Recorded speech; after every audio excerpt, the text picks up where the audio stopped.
আসসালামু আলাইকুম। আশা করি সবাই ভালো আছেন। আল্লাহর রহমতে আমিও ভালো আছি। আজকে সেই ভাইরাল মামার রসুনের চপ বানাবো।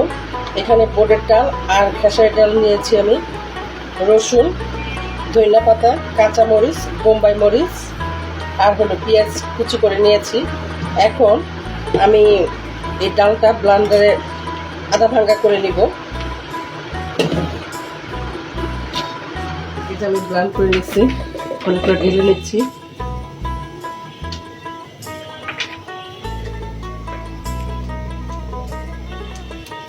আমি কিন্তু পুরোপুরি একদম করে নেই, মিহি করি নেই, আদা মিহি করেছি। এখন আমি রসুন,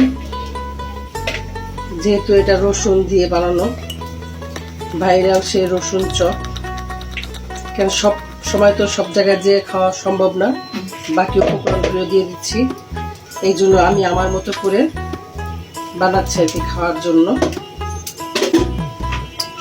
দিব আস্তা জিরা,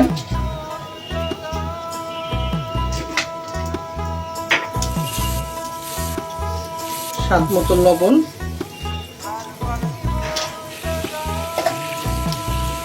হলুদ কালার আসার জন্য, আর হলো গরম মশলা। এখন এগুলো সব দিয়ে আমি মেখে নিব।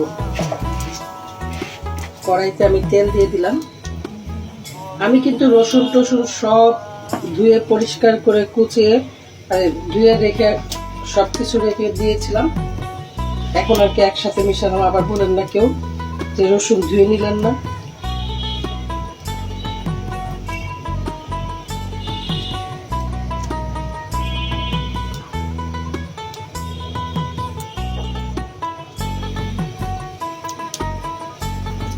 তেলটা হালকা গরম হয়েছে, দিয়ে দিলাম।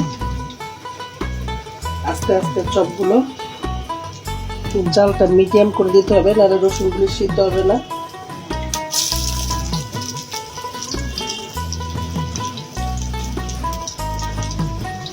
ঝালটা আপনাদের পছন্দ মতো দিবেন, কারণ আমরা ঝাল খাই, এই জন্য একটু ঝাল বাড়িয়ে দিচ্ছি।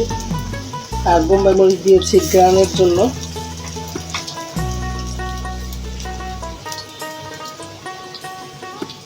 মারিটা হয়ে গেল, আস্তে আস্তে হোক এগুলা বাবা। এটা আমি পেঁয়াজ ছাড়া বানাচ্ছি, আরেকটা আমি পেঁয়াজ দিয়ে বানাবো। উল্টাই দিলাম, এক পিঠ হয়েছে, উল্টাই দিলাম। এখন লাল লাল হলে উঠাই নেব। এটার মধ্যে আমি এখন পেঁয়াজ মিশাবো। ওগুলা পেঁয়াজ ছাড়া বানাইলাম তো বললাম, আর এটার মধ্যে পেঁয়াজ মিশাবো।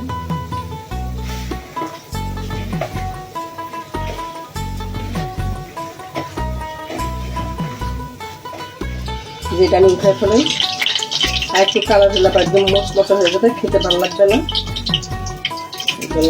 উঠে ফেলাতে এরপরে পেঁয়াজ দিয়ে ফেলাইছি, ওইটা মাথায় রাখছি, ওইটা দিচ্ছে।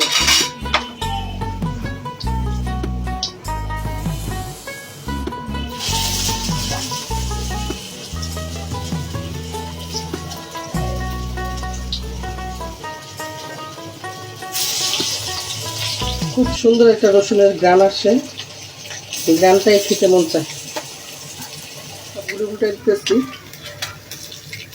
আমার কথা একটু নাকে নাকে বাজে, কারণ আমার আজকে 8-9 দিন ঠান্ডা লাগছে।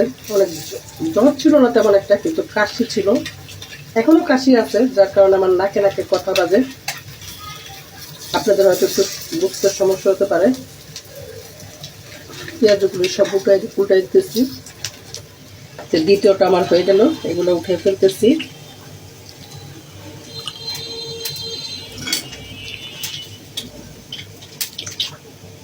রসুনগুলো সুন্দর দেখা যাচ্ছে, তাকায় আছে। আমার রসুনের চপ, ভাইরাল চপ, আমিও বাসায় ট্রাই করলাম।